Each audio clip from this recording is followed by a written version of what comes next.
का मुद्दा। आज का हमारा मुद्दा है भाजपा का सियासी दांव।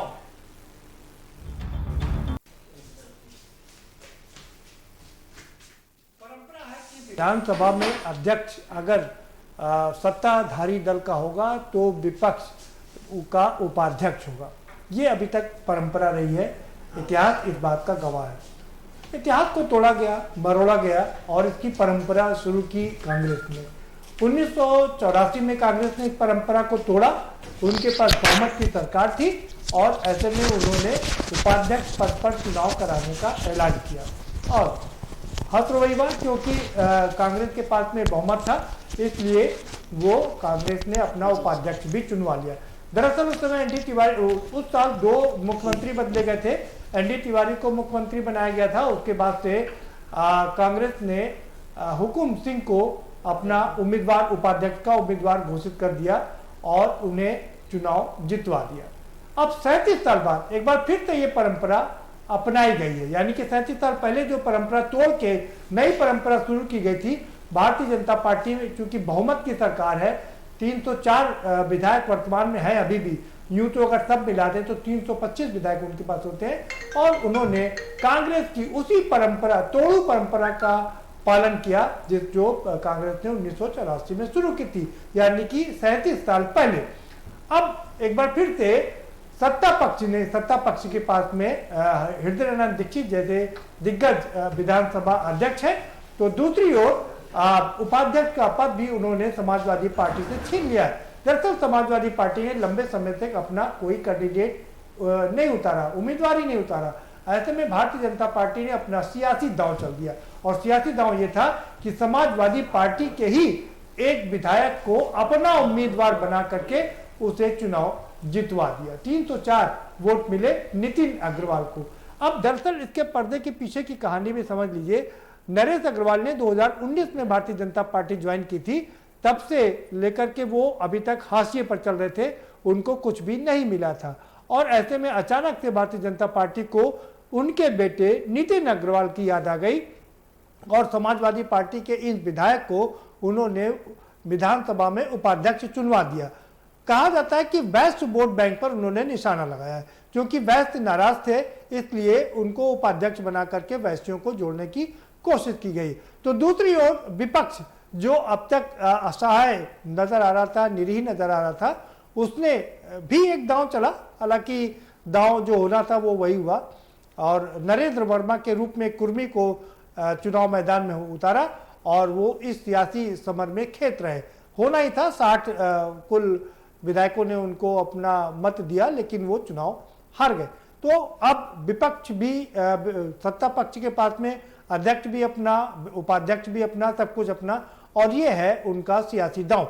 इससे विपक्ष चारों खाने चित हो गया है। इसी पर हम चर्चा करेंगे। हमारे साथ में खास मेहमानों का पैनल है, हम उनसे आपका तारुफ करवाएंगे, लेकिन उससे पहले एक रिपोर्ट दिखा देते हैं। ये रिपोर्ट आपको बताएगी कि दरअसल पूरा माजरा क्या है।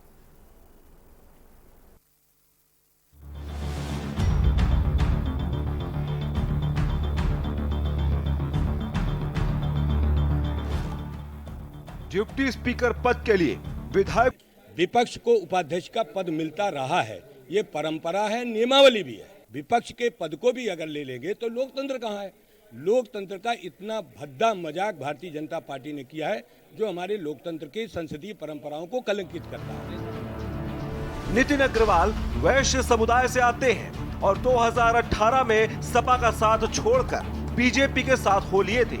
वहीं नितिन अग्रवाल पिछली अखिलेश यादव की सरकार में मंत्री थे। हाल ही में नितिन को अयोग्य ठहराने की सपा की याचिका स्पीकर ने खारिज कर दी। ऐसे में तकनीकी तौर पर बीजेपी में शामिल होने के बावजूद वह असंबद्ध विधायक के रूप में बरकरार रहे। बीजेपी ने आखिर नितिन अग्रवाल पर क्यों दांव खेला, इसे महत्वपूर्ण माना जा रहा है। ये इस पद पे माननीय नेता सदन अपना प्रस्ताव करते हैं, उसके बाद सभी विपक्षी दल के नेता अपना समर्थन करते हैं। कल मैंने नामांकन किया है तो आदरणीय मुख्यमंत्री जी ने भी नामांकन में आके मुझे आशीर्वाद दिया है और तमाम विपक्षी दल के और भी जो विधायक हैं वो मेरे साथ रहे हैं। तो मैं पूरी तरीके से आश्वस्त हूँ कि सदन का समर्थन मेरे साथ में है और सभी विधायक मेरा साथ देंगे। मैं तो ये कहूँगा कि समाजवादी पार्टी पहले अपने विधायकों की चिंता करे, क्योंकि उनके विधायक, बहुत सारे विधायक हमारे संपर्क में हैं और आज वोटिंग हो रही है, आपको खुद ही पता लग जाएगा कि उनके कितने विधायक मेरा समर्थन कर रहे हैं। नितिन अग्रवाल को डिप्टी स्पीकर बनाने के पीछे बीजेपी की क्या रणनीति है, इस पर कई सवाल उठ रहे हैं। राजनीतिक विश्लेषकों की माने तो चुनाव के पहले वैश्य वोटों को साधने के लिए बीजेपी ने एक संदेश दिया है। मैं समझता हूं कि बहुत महत्वपूर्ण है और समाजवादी पार्टी ने जो 4 साल कैंडिडेट नहीं तय कर पाए तो हमने तो उनकी मुश्किल कम की है, तो उनकी मुश्किल कम करने के लिए उन्हें हमें धन्यवाद देना चाहिए। समाजवादी पार्टी ने श्री नितिन अग्रवाल को टिकट दिया, उन्हीं के टिकट पे वो विजयी हुए और उन्हीं लोगों ने अपनी पार्टी के विधायक को जिता कर भेजा। विधानसभा में समाजवादी पार्टी की विधायक की हैसियत से वो बैठते हैं, इसलिए समाजवादी पार्टी के कैंडिडेट हैं श्री नितिन अग्रवाल। हमने उन्होंने जो नहीं तय कर पाए थे, हमने नाम तय कर दिया। नितिन अग्रवाल के जरिए एक जातिगत समीकरण को साधने की कवायद है। अब देखना यह है कि राजनीति की बिसात में बीजेपी की गोटें आगामी चुनाव में पार्टी को क्या फायदा पहुंचाती हैं। स्पेशल डेस्क के न्यूज इंडिया।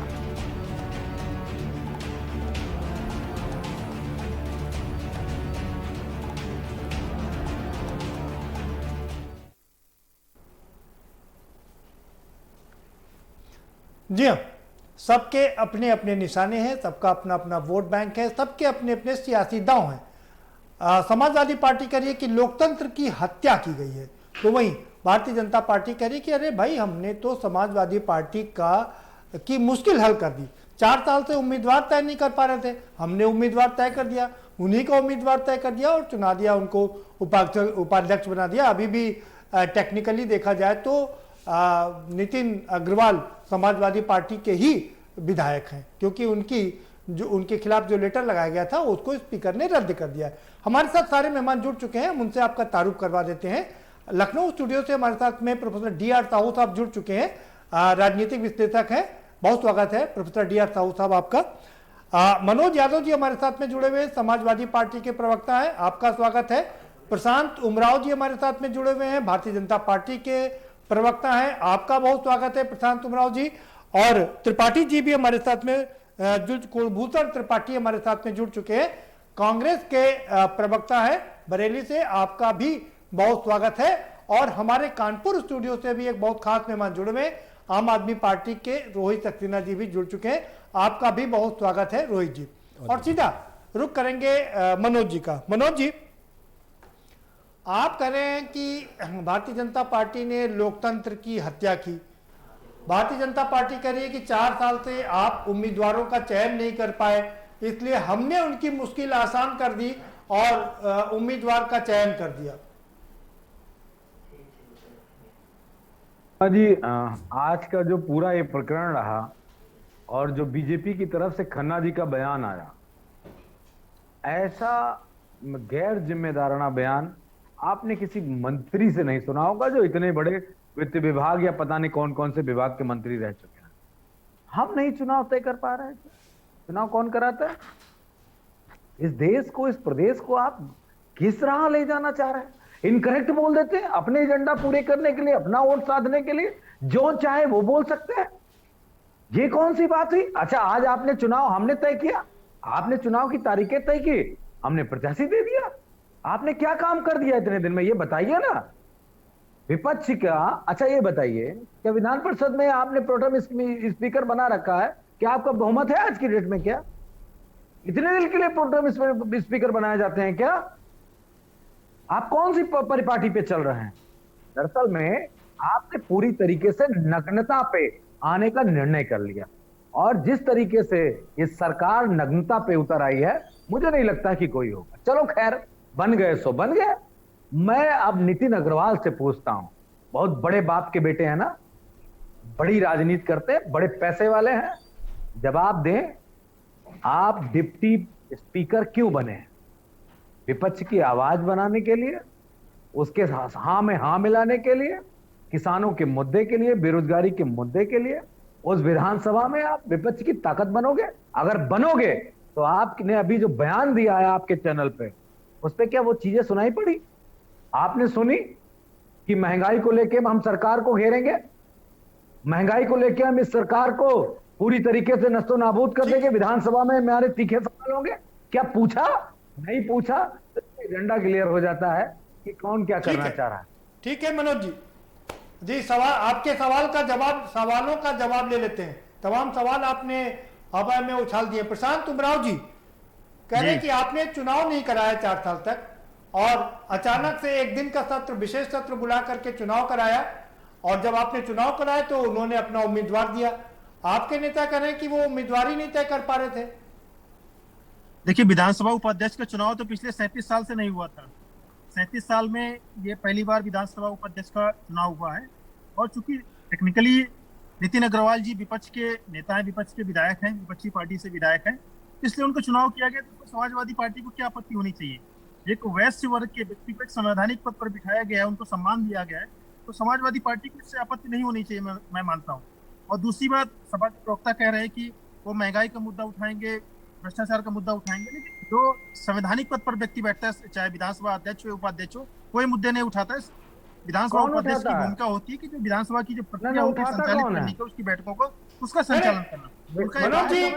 मनोज जी आपको पता है, पहले हम अपने सारे मेहमानों को चर्चा में शामिल करते हैं, आएंगे आपके पास में पूरा मौका दूंगा आपको। जी प्रशांत जी अपनी बात रख लीजिए पूरी आप। तो ये प्रक्रिया उनको जिम्मेदारी मिली है, और ये सवाल तो विपक्ष से भी पूछा जाना चाहिए कि लोग सरकारें नहीं, इतने साल तक उन्होंने विधानसभा उपाध्यक्ष क्यों नहीं बनाए? तब इनका संविधान और जो संवैधानिक प्रक्रिया लोकतंत्र की दुहाई दे रहा है, उस समय लोकतंत्र कहाँ चला गया था? उस समय तक सारे पद एक ही जाति वर्ग के लोगों को बांटे जा रहे थे, या प्रदेश अध्यक्ष का पद हो, या मुख्यमंत्री का पद हो, या राष्ट्रीय अध्यक्ष का पद हो। लेकिन अब भारतीय जनता पार्टी समाज के सभी वर्गों को स्थान दे रही है, और नितिन अग्रवाल जी सम्मानित व्यक्ति है, उससे उनको क्या आपत्ति हो रही है? उनको बनाया जाना चाहिए, और उनको विधानसभा की बहुमत से उनको चुना गया है। ठीक है प्रशांत जी, आपने कहा हम सवाल जवाब का सिलसिला बाद में शुरू करेंगे, लेकिन आपने कहा 37 साल से वोटिंग नहीं हुई, 37 साल बाद वोटिंग हुई, लेकिन 37 साल पहले जो वोटिंग हुई थी उसको भी सही नहीं ठहराया गया था, उसको सही नहीं ठहराया गया था, तो क्या आज उसको सही ठहराया जाएगा? ये अपने आप में सबसे बड़ा सवाल है। कुलभूषण त्रिपाठी जी के पास चल। कुलभूषण त्रिपाठी जी, आप क्या कहेंगे? प्रशांत उमराव जी कह रहे हैं कि आपने जो परंपरा शुरू की थी 37 साल पहले, उसी परंपरा का निर्वहन किया उन्होंने और वोटिंग कराई। निश्चित तौर पे मैं यही कहना चाहूंगा कि इस समय प्रदेश की सरकार और देश की सरकार संविधान के साथ मजाक कर रही है। परिस्थितियों के हिसाब से इस संविधान को बाबा साहब अम्बेडकर ने तैयार किया था, और जिसके अनुसार किसी भी विधानसभा में शीघ्र 2 सदस्यों को, एक को अध्यक्ष के रूप में और दूसरे को उपाध्यक्ष के रूप में चुना जाता है। यह प्रक्रिया इतनी लेट क्यों हुई? और इस तरह का एक गंदा मजाक कि पार्टी पॉलिटिक्स का जो नियम है संविधान में, जिस तरह से पार्टियों को अपना प्रतिनिधित्व करने का मौका मिलता है, उसके साथ एक पार्टी के ऊपर ये थोप देना कि वो अपने इतने दिन से प्रत्याशी तय नहीं कर पा रहे थे, इसलिए हमने प्रत्याशी तय कर दिया। मैं इतना ही कहना चाहूंगा प्रदीप जी कि ये पूरा देश देख रहा है, आज प्रदेश की जनता देख रही है कि संवैधानिक संस्थाओं के साथ, संवैधानिक प्रावधानों के साथ, लोकतंत्र के साथ एक गंदा मजाक है। कानून व्यवस्था की स्थिति, शिक्षा की स्थिति, विकास की स्थिति, सड़कों की स्थिति किसी से छुपी हुई नहीं है। और ऐसे समय में, इतने कम बचे हुए समय के लिए, अगर जो आप स्वस्थ राजनीति करना चाहते हैं और संविधान के पोषक हैं, अगर जो संविधान में आप भरोसा करते हैं, तो परंपरा का निर्वहन करते हुए आपको विपक्ष को उपाध्यक्ष का पद देना चाहिए था। विपक्ष की ये जिम्मेदारी है कि वो उस भूमिका को निभाए, और विपक्ष ने अपना उम्मीदवार तय किया। उसके बाद भी इस तरह के आरोप लगाना, ये सिर्फ और सिर्फ सत्तारूढ़ दल का एक तरीका है। चाहे कानून व्यवस्था का मुद्दा हो, चाहे विकास का मुद्दा हो, सिर्फ विपक्ष के सर पे ठीकरा फोड़ना, जुमले उछाल देना, और ऐसे उछाले हुए चालाक नारे जो देखने में ये दिखाई दे कि ये संविधान और लोकतंत्र के कितने बड़े पोषक हैं, लेकिन उनके पीछे का सच अब जनता से छुपा हुआ नहीं है। इस समय सारे जुमले उजागर हो चुके हैं। उन्हीं में एक जुमला है कि विपक्ष अपना उम्मीदवार। ठीक है, लेकिन 37 साल पहले कुलभूषण त्रिपाठी जी, 37 साल पहले आपने जो परंपराएं तोड़ी थी, जो संविधान का हनन किया था, वही परंपरा तो भारतीय जनता पार्टी भी अपना रही है ना। कल जो बीज बोया था आपने, वो पेड़ बनकर के आज आपके सामने खड़ा हुआ है। रोहित सक्सेना जी का रुख करेंगे। रोहित सक्सेना, क्या कहेंगे आप पूरे इस एपिसोड को लेकर के? देखिए प्रदीप जी, पहले मैं आपको कुछ इनके तथ्य सामने रखूँगा, उसके बाद मेरा सवाल होगा। तथ्यों की जहाँ तक मैं बात करूँ, 1951 के प्रथम आम चुनाव के बाद 8 मार्च 1952 को पहली विधानसभा रखी गई। इस यहाँ तक आते आते ये 17वीं विधानसभा हो गई है, और 17वीं विधानसभा में सिर्फ 2 बार ऐसा हुआ है जब उपाध्यक्ष के पद पर चुनाव लड़ा गया हो। ठीक, अब संवैधानिक प्रक्रिया के तहत, मतलब ये ऐसे इसको कहा जाए पारंपरिक व्यवस्था थी, ये संविधान की व्यवस्था इसलिए भी नहीं थी क्योंकि सत्ता पक्ष विपक्ष दोनों लोग एक अंडरस्टैंडिंग के तहत एक आदमी अपना अध्यक्ष रखता था, एक आदमी अपना उपाध्यक्ष रखता था। और जहाँ तक जैसे मनोज यादव जी हमारे भाई हैं जिन्होंने कहा है कि ये कैसे जनता की आवाज़ उठाएंगे, तो मैं प्रशांत जी की बात से सहमत हूँ। अध्यक्ष और उपाध्यक्ष किसी भी डिबेट में पार्टिसिपेट नहीं कर सकते। जैसे आपको पता है, चूंकि मैं 21 साल मीडिया को दे चुका हूं, तो पहले मैं तथ्य रखूंगा, सवाल मेरा बीजेपी से होगा इसके बाद। मैं ये कहना चाहता हूं, अच्छा, अगर आप जो सही प्रैक्टिकल चीज़ है, तो अभी भी वो विधायक सपा के तौर पे बैठ रहे हैं, वो भाजपा के विधायक नहीं है, वो विधायक का जो सीट है उनके पास सपा की ही है। तो ये बीजेपी का कहना भी गलत नहीं है कहीं ना कहीं से कि भैया तो सपा के विधायक हैं, मैंने तो परंपरा तोड़ी नहीं है। लेकिन चूंकि सपा के बागी विधायक हैं, इन्होंने, एक मिनट मेरी बात मनोज जी कह लें दीजिए, पहले मैं अभी आपको सारे तथ्यों से अवलोकन कराऊंगा, और मैं जो सवाल पूछूंगा उसका बीजेपी जवाब नहीं दे पाएगी, इस बात का आपसे वादा है। ठीक, तो मैं ये कह रहा था, चूंकि उपाध्यक्ष जब इन्होंने बागी को बनाया है, तो अब समस्या कहां आ गई है, विपक्ष के सामने वो विप ला नहीं सकते, ठीक, उनकी सदस्यता रद्द करा नहीं सकते संवैधानिक तौर पे जो प्रावधान है हमारे यहाँ, क्योंकि अध्यक्ष और उपाध्यक्ष पर बैठने के बाद संवैधानिक रूप से आप उनकी सदस्यता रद्द नहीं करा सकते। केवल एक ही मात्र जो माध्यम है वो आर्टिकल 180, जिसके तहत ये अभी मुझे नहीं लगता इतने सक्षम है कि उनको हटा पाएंगे। अब आते हैं मुद्दे पे, मैंने अभी आपको तथ्य रखे हैं सामने, ठीक, अब आते हैं मुद्दे पे। मुद्दे की बात जो ये है, बीजेपी का गठबंधन 325 सीटों का, हर व्यक्ति को 1 मिनट का समय दिया जाता है। मैंने सवाल पे आ गया। बीजेपी का गठबंधन जो है 325 सीटों का सदन में है, मैं 4 सीटें राजभर जी की हटा देता हूं, यानी 321, और अगर और भी गठबंधन हटा दीजिए तो 312 पे बीजेपी कायम है। पूरी सीट इनको पूरे लोगों ने वोट नहीं किया, तो क्या मैं ये मानूं उन लोगों का जमीन जग गया था? की मृत्यु भी हो गई है। कुल टोटल 304 विधायक है, 304 विधायकों का पूरा समर्थन मिला है, और नितिन जी उपाध्यक्ष बन गए, विजेता हो गए, और वो भारतीय जनता पार्टी ने तय कर दिया। अगर आप गठबंधन 325 लोगों का गठबंधन की सीटें हैं इनके पास। सक्सेना जी, मैं आपका सवाल लूंगा, लेकिन जरा डिबेट को आगे बढ़ा देते हैं। Professor DR. साहू साहब, क्या कहेंगे आप कि 37 साल पहले भी एक परंपरा टूटी थी, और आज दोबारा क्या ये परंपरा दोबारा तोड़ी गई है, या 37 साल पहले जो नई परंपरा बनाई गई थी उसका अब दोबारा से परिपालन किया जा रहा है? क्या कहेंगे? देखिए, परंपरा को तोड़ना कोई गलत बात नहीं है, परंपराएं को बदलना भी कोई बड़ी बात नहीं है। बहुत सारे ऐसी परंपराएं हैं, उसको समय के हिसाब से बदलते हैं। लेकिन एक बात यह है कि लोकतंत्र में ये जो उद्देश्य है उसका, विधानसभा के अध्यक्ष और उपाध्यक्ष का, उसमें था कि एक स्वस्थ माहौल के लिए एक अपोजिशन विपक्ष की एक भूमिका रखने के लिए रखा जाता है। लेकिन इस परंपरा को कांग्रेस ने इतने साल पहले लगाया था, उसको तोड़ा था।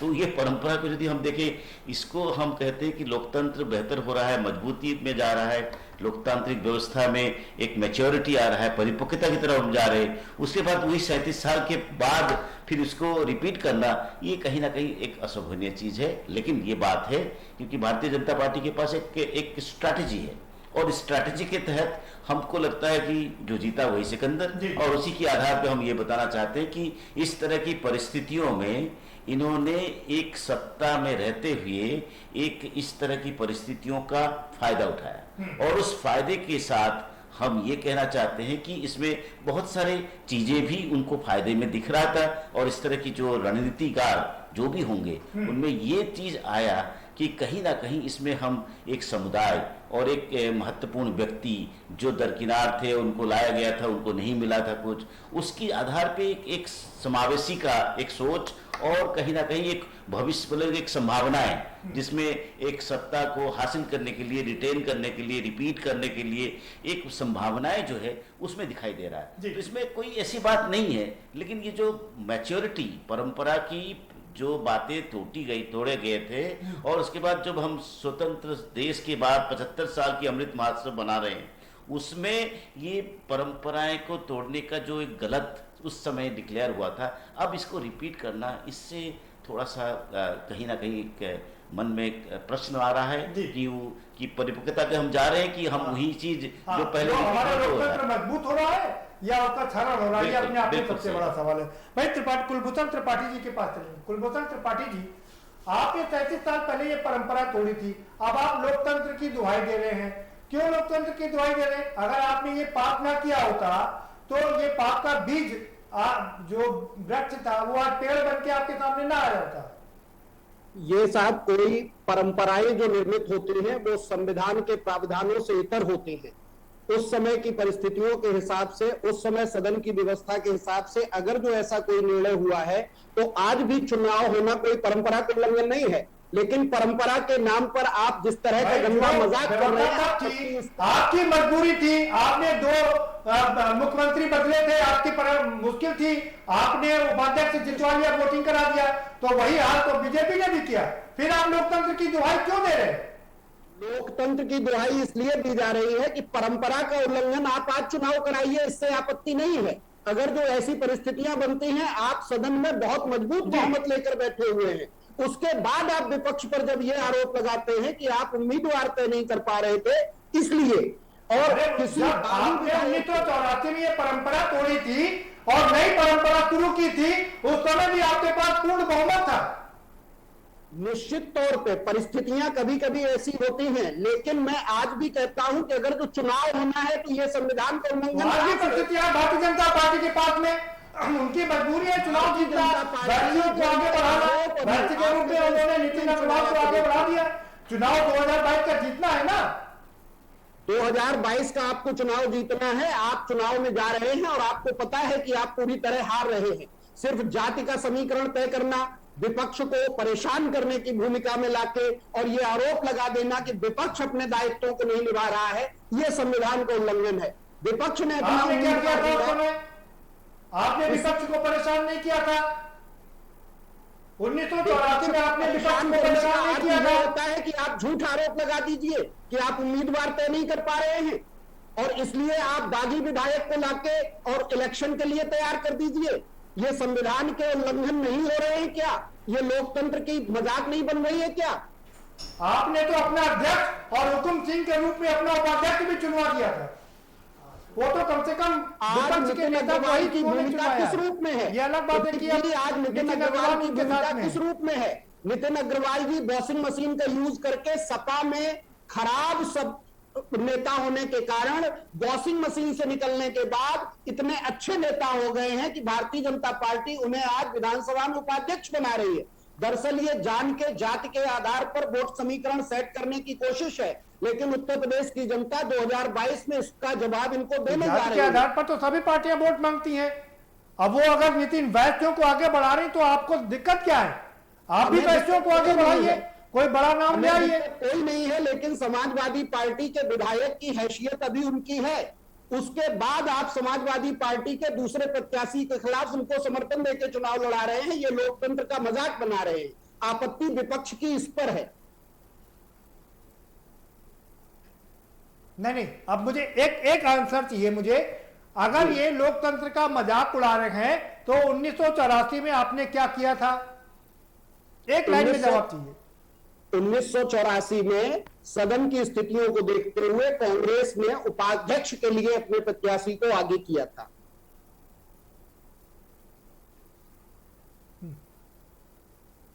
मतलब आप करें तो सब ठीक है, आप करें तो रासलीला, दूसरा करे तो करेक्टर ढीला।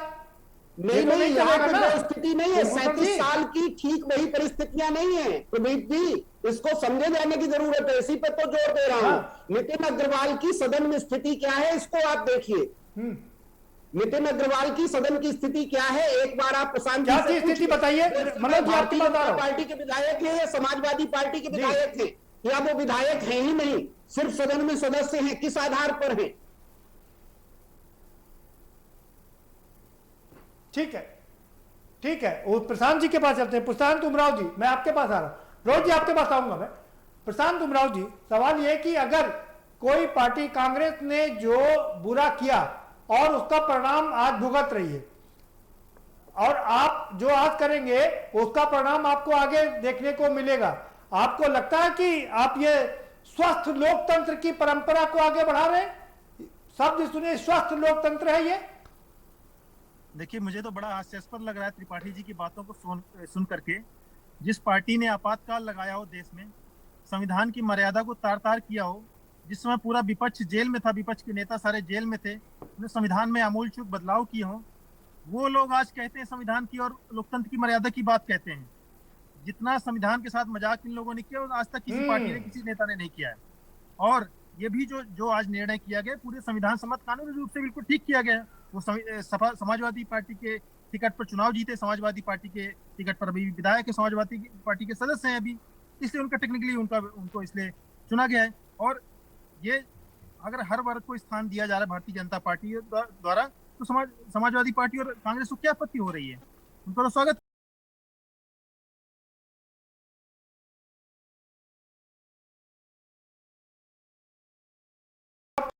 लेकिन उससे पहले एक ब्रेक लेंगे, एक छोटा सा ब्रेक लेंगे। ब्रेक के पर आएंगे तो चर्चा के सिलसिले को आगे बढ़ाएंगे।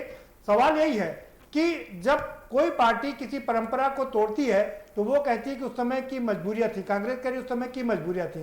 भारतीय जनता पार्टी अपनी बात बता रही, कह रही कि 4 साल से नाम नहीं घोषित कर पाए, इसलिए हमने उनकी मुश्किलें आसान कर दी और उन्हीं के सदस्य को चुनाव जितवा दिया। लेकिन सवाल यह है कि नितिन अग्रवाल अभी है कहाँ? क्या वो सपा के विधायक हैं? क्या वो भाजपा के विधायक हैं? हालांकि भाजपा के विधायक नहीं है क्योंकि उनकी जो याचिका थी वो रद्द कर दी गई है। लेकिन बड़ा जिस तरीके से लोकतंत्र का मजाक उड़ाया जा रहा है, साहू साहब कह रहे हैं ये स्वस्थ लोकतंत्र नहीं है और इसके परिणाम आगे चल के अच्छे नहीं होंगे, क्योंकि हम लोकतंत्र की मजबूती की ओर आगे बढ़ रहे हैं या इसके विद्युत रूप में आगे बढ़ रहे हैं। ये अपने आप में सबसे बड़ा सवाल है। चर्चा जारी रखेंगे लेकिन एक छोटे से ब्रेक के बाद।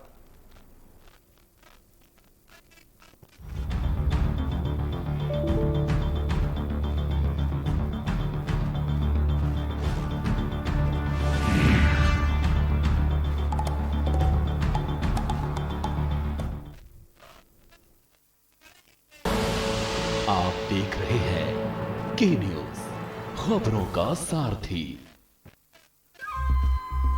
सुपुत्र मेडिटेशन गुरु बेहद नेक और पिताश्री थोड़े रंगीले, थोड़े दिल फेंक। दोनों के अलग हैं रंग, पर दोनों का एक अनोखा स्वाद। कमला पसंद, अनोखा स्वाद। 10 हफ्ते 10 बजे 10 मिनट, 10 हफ्ते 10 बजे 10 मिनट, डेंगू हट 10 हफ्ते 10 बजे 10 मिनट, दिल्ली से हट। इस बार भी पानी जमा न होने देंगे। होगा तो उड़ेल देंगे, बदल देंगे, तेल डाल देंगे। Know if no but. 10 हफ्ते 10 बजे 10 मिनट, डेंगू हट 10 हफ्ते 10 बजे 10 मिनट, दिल्ली से हट। चल हट परे हट चल हट। और डेंगू दिल्ली से हट। इस बार भी डेंगू को हराना है। 10 हफ्ते 10 बजे 10 मिनट फिर से अपनाना है। हर रविवार डेंगू पर वार। 10 हफ्ते 10 बजे 10 मिनट,